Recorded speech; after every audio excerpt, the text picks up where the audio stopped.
Ian, I'm really excited to have you come on the show and hear about your journey and your story as a vice president franchise division of Caring Senior Service.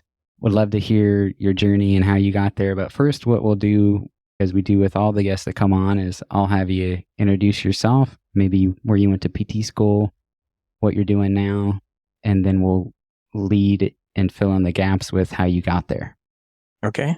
I'm Ian Klaes. I went to PT school at UTMB, so the University of Texas Medical Branch in Galveston. The program had recently converted to master's degree, so I was there from 95 to 98. From there, I went on this weird journey to end up in the franchising world. Yeah, it's so wild. I think it was episode 3 or 4. There was a PTA who did the same thing. She branched off and did a HotWorks franchise, I think with some support from her husband.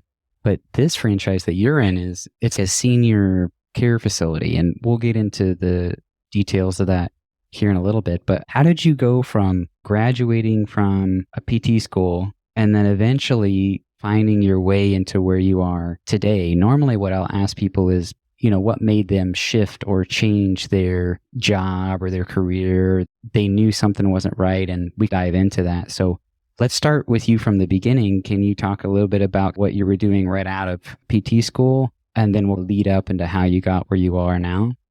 Sure. I sort of stumbled into my first real job in PT. I've played rugby for a very long time and had some teammates back in El Paso, Texas, where I'm originally from, who were on the rugby team and also happened to be PTs. And one of them had an opening at a sports med clinic that he was managing. He had a need for some part-time help, and I jumped on him because I always been participated in various athletics and felt that I wanted to do, sports med or at least an ortho focus. And so this was a great opportunity for me to, get my first real job. Of course, it wasn't enough hours. It was part of a larger system, so I was able to work, part-time there and then also part-time at another outpatient clinic that the system had. I eventually transitioned to the hospital setting, also within the same system. And from there, it was a cool experience. There was 3 PTs and 3 PTAs, and we rotated floors within the hospital. So 1 month I'd be in the general hospital, the acute setting. They had a SNF in the hospital. So 1 month I'd work in the SNF, and then 1 month I'd work in their outpatient clinic, which was very heavy wound care work. It was a really great experience for me. I got to, even though I was in the same building, I got to work in a lot of different settings, different patient populations. From there, I moved to San Antonio, worked outpatient clinics, got married, moved to very northern California, actually on the border of Oregon. It was Crescent City, California. And there I was working for a company that staffed SNFs with the rehab departments. My role there was rehab director for a SNF in California and one in Oregon.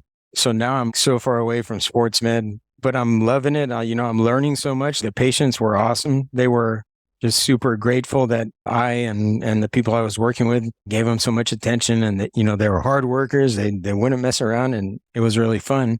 But as the rehab director, we had to optimize all the acuity levels for our patients and, make sure we were maximizing the dollars for the SNF, which wasn't too terrible, but I was working a lot, 50, 60 hour weeks on the regular. I was still, enjoying it. It wasn't terrible, but I was beginning during that time to think, man, if I'm going to work so hard, I might as well work hard for my own business. That's where the franchise opportunity or dream first started percolating. For sure. So what made you decide to take that role, that director role in the northern part of California, and manage the SNFs and all that? What was the initial backstory or reason behind making that decision? The guy that recruited me was a neighbor of my aunt and uncle in California. This company was based, I think they were based in Portland. So they had contracts along the Northwest coast, but really it was for the adventure. I'd been born and raised in Texas, spent all my time there, and why don't I go to the ocean and the redwoods and try it out? It was also a new opportunity, more higher level management position. I use management loosely because it was I worked with some great therapists, and really they just gave me their schedule, and I just tried to optimize that. So I wasn't doing anything super amazing management style, but really it was for the adventure. Okay. That's fair. I love that. So from there, what was the next step to getting to where you are now? We came back for a holiday vacation, and while we were here, I knew that Caring Senior Service was headquartered here. I had made arrangements, let them know that I had an interest in learning more about their franchise opportunity and that I wanted to come in and see them. And so I was able to arrange really a day where the leadership here were able to walk me through what the heck it was that they were doing. Because I knew it was care in the home, but it was non-medical and there wasn't insurance involved. And that was about the extent of it. I didn't really know many of the details as to what they were doing. Before we dive into that, what exactly they do in their services, how did you even hear about them in the first place? That was through rugby. You and your rugby, man. Me and my rugby. It's like, beer, the cause of and solution to all of life's problems. Rugby is also the cause of and solution to many of life's problems. But yeah, the CEO and founder of Caring Senior Service was on my rugby team. And his partner, the one that really helped establish the franchise component, was also on the rugby team. I knew that they were doing something in home care. It wasn't home health. That's how I knew to reach out to them. And shame on me, I didn't look at any other franchise opportunities because there were a few others in our space. Obviously, I was comfortable with them. But also, as I learned more and did my studying up on it, I became comfortable with what the business was. And it helps without a doubt that you already have rapport and a connection with the founder and the partner. That totally makes sense. What exactly are the services that they provide? And it's still not insurance at all. It's not Medicare or Part A or Part B. Let's dive into that. What exactly do they offer and don't they offer? Really, it's assisted living support services, but in our clients' homes, wherever home is. So we do provide caregiver services to our clients who might reside in a SNF, or they might reside in an assisted living facility, or they might be in a hospital for some amount of time. But it's support for all the tasks that one might need help with in order to be able to stay home and stay home safely. We do an assessment with a client and their family members to try to determine where their pain points might be, what challenges they might have currently, and what fears they might have. Of course, falling and fear of falling is an epidemic, really. But our caregivers then are going into the home and they're helping with whichever of those challenges we've uncovered. So it might be hands-on assistance for bathing, dressing, grooming, transferring in and out of a bed, in and out of the restroom. Then throughout the day, we help keep the home neat and tidy, make meals, make sure that our clients are getting the nutritional requirements met through food and water. We can assist with transportation type services. So either running errands for our client, or ideally, if they want to and are able to, helping them get out in the community and go about their business. And then the companionship component. Many of our folks are alone for a majority of the time. And so having the ability to get a good match with a caregiver that they like is a really cool thing. That is very cool. I didn't know y'all did so much. That's great. Yeah, there are some nurse delegated tasks that we can do when appropriate and when state licensing regulations allow. So we can assist with G-tube care, feeding components.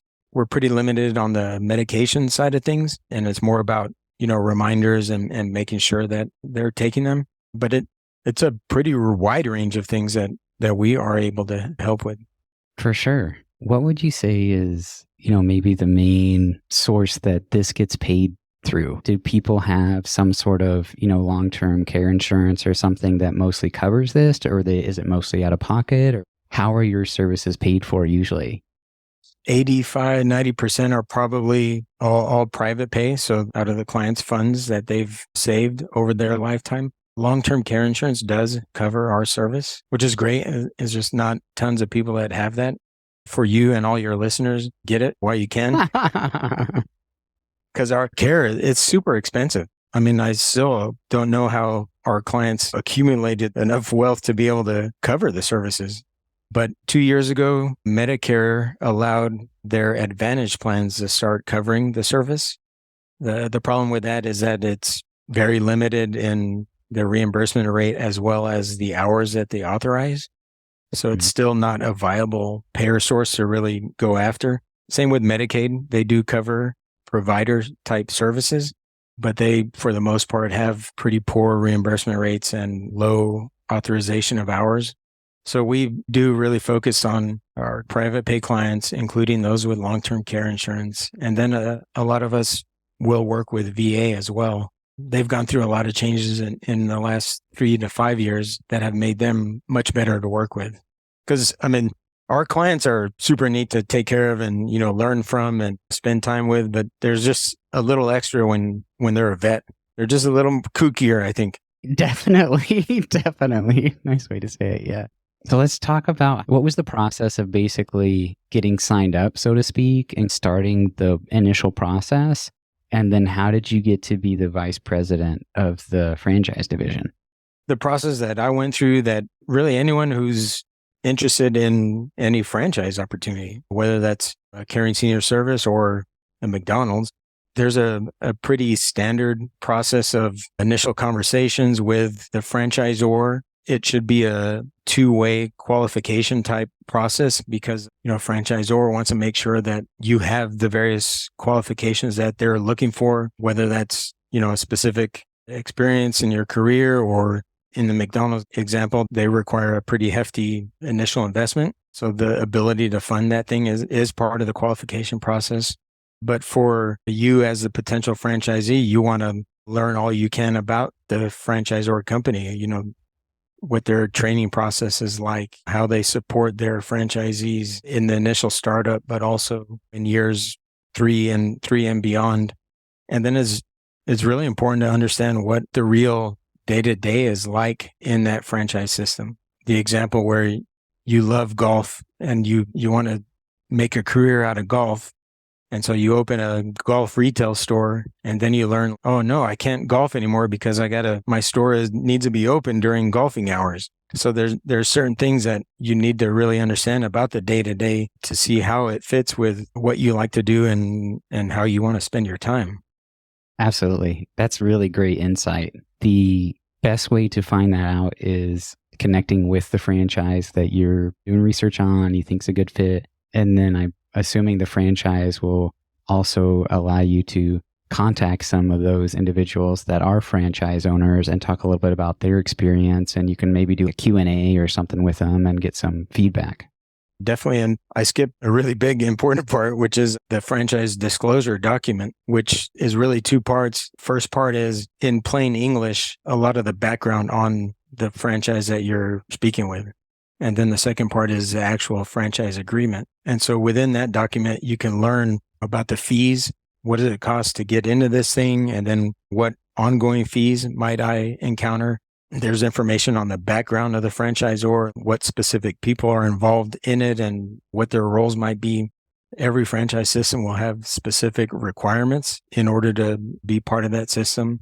And then also within that document is a list of all the franchise owners, their contact information. So franchisor will often try to connect you or at least assist in that connection so you can speak with the other owners, but you'll also have the ability to just go down the list and start calling folks.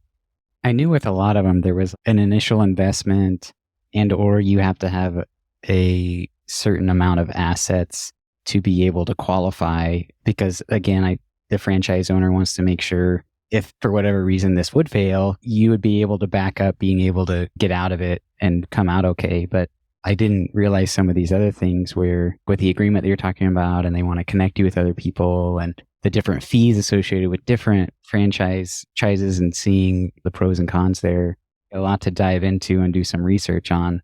What would you say your day-to-day is like? I'll start with what it was like as a franchisee, because that's how I first got into this. Our system has very specific job duties and roles that need to be fulfilled.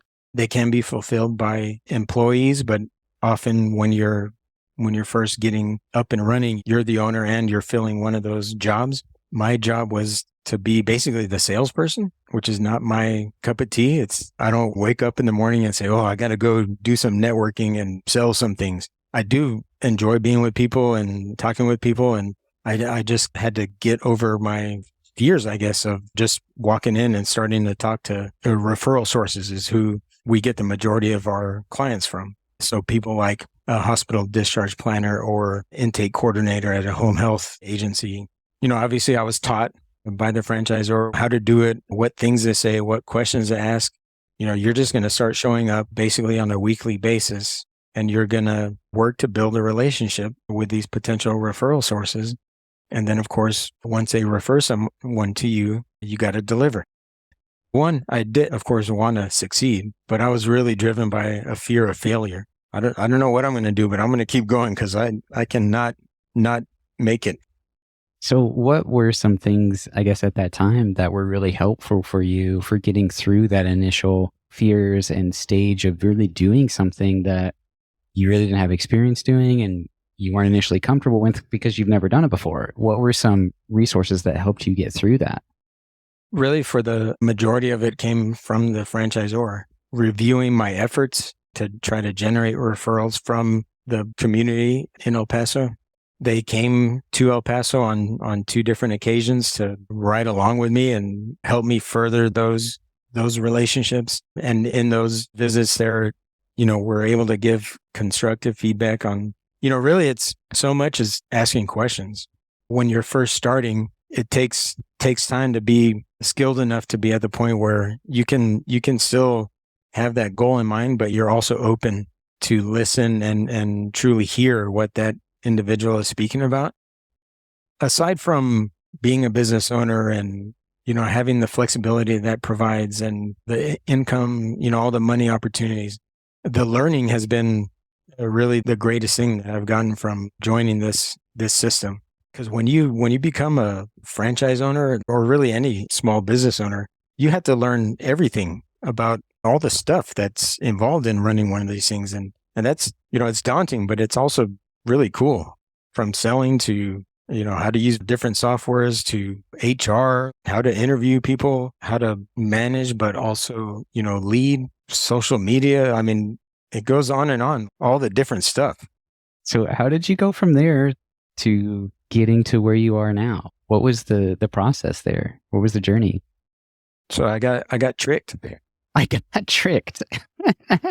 I fell for it big time. No, around month 10 and 11, we were doing well. We really felt, okay, I know how this thing works now, and I can do more of it in other places. And so reached out to Jeff and his team here at the franchisor and said, I want to add another location. And it was during those conversations that they said, essentially, no, why don't you come work with us? And really, if I'm being honest, they didn't want me. They wanted my wife to come join the team because she and I had done this franchise together. And so they recruited her to come be in a general manager type role to oversee corporate owned locations because she's really strong operationally and great at getting stuff done. And they said, we'll find something for you to do. I was like, oh, sounds awesome. Well, that sounds pretty wild. And we fell for it. Yeah, for sure.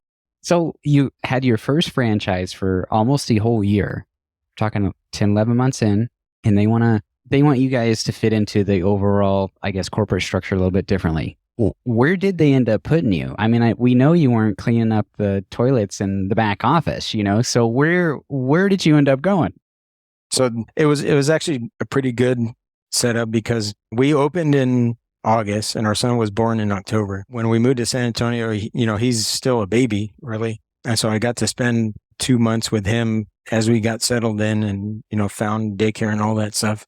But the company was really looking to pursue its own expansion, meaning not so much franchising, but more opening company locations, and specifically looking to do that in partnership with home health agencies. Because home health agencies, to this day, I shouldn't say all, many of them want to or think that they can provide this same service because they're already seeing these patients and they're already seeing them in their home. The problem is they typically will not adjust their business model to what is needed. They're used to working one-to-many model where one skilled individual goes and sees multiple patients throughout a day. Whereas for us, every client needs at least one caregiver. And sometimes if they're 24 hours a day, 7 days a week client of ours, they're going to need 5 to 7 different caregivers. And so that's an entirely different demand on the business. And it's something that a lot of home health agencies fail at. That's interesting. I never thought about that. I do have experience working in home health. And I will say, usually the services that you guys provide, often the home health company doesn't provide. And usually there's another third party or somebody like your guys' self that comes in and does those services. So that's what we knew, that home health companies wanted to do home care and they were not good at it. And so we were going to target those companies and try to form even formal partnerships with them where you focus on the skilled care. That's what you're awesome at. Let us open a caring senior service home care agency. You send your referrals to us, and we'll also look to generate additional clients from other referral sources. It completely makes sense. It's like a really great partnership, right? Every patient that receives care in the home should at least have the opportunity to talk with a company like ours. But especially for home health, and even more so today where they're financially penalized for any hospital readmission, we're not going to stop all of those, but we can definitely help eliminate some of them just through, basic stuff, making sure their patient makes doctor's appointments, making sure they eat well and drink water and take their meds on time. Really basic things. That was my first role. And then just over time, we had an opportunity to partner more specifically on opening additional locations, Jeff and myself. And then as I proved myself and as we worked more together, it just came to the point where I'm now a minority partner in the franchisor company. And he and I share a lot of the just overall leadership components of running our franchise company. If somebody is interested, if a listener is interested in venturing off and starting their own business, who do you think will be good at or good for the franchise route, open up a franchise? And who do you think would be good for not doing the franchise and doing their own business without a franchise? Both sides need to have that entrepreneurial spirit and drive and willingness to take risks, but also be self-starters and accountable to themselves. The folks that do best in franchising, they have that. And when they see a business model that works and are trained on it, they implement it and execute it. When results don't come out as expected, they don't necessarily say, the way you're doing this is wrong. They first say, let me evaluate how I went about this and see if there was something that I could have done differently. If you're going to invest in a franchise, exert all your effort and energy in learning all you can about it and how to do it and what the folks that are thriving at it are doing, and exert your effort there, because you still will have opportunity to try different things. It's just making sure you talk through those different things with the folks that have been there before you so you don't make the same mistakes they made. I've heard what you're saying similar from the gal that we interviewed, Carrie, from episode 3 or 4. I'll have to put it in the show notes. But it was, instead of having to go out and figure everything out on your own and discover what business models work, what doesn't, and trial and error, if you're starting something new that maybe nobody's done, the franchise route allows you to, there's already support built in. There's already a bunch of things that are there to help you succeed and help you be a success.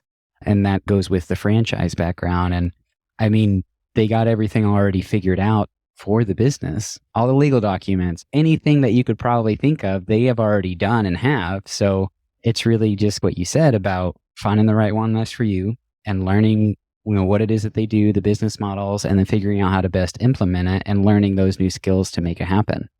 Franchising is there's been some bad ones out there, and I'm sure there's still going to be more bad ones. But when you're in a good system, it's so cool. I could spend all my time trying to figure out how to build out these forms, or I can spend my time doing the value add work, which in our field is spending time with your clients, obviously, but also spending time with your caregivers and your referral sources. And the more that we can physically interact with these people, the bigger difference we'll make both in their lives, but also for the business.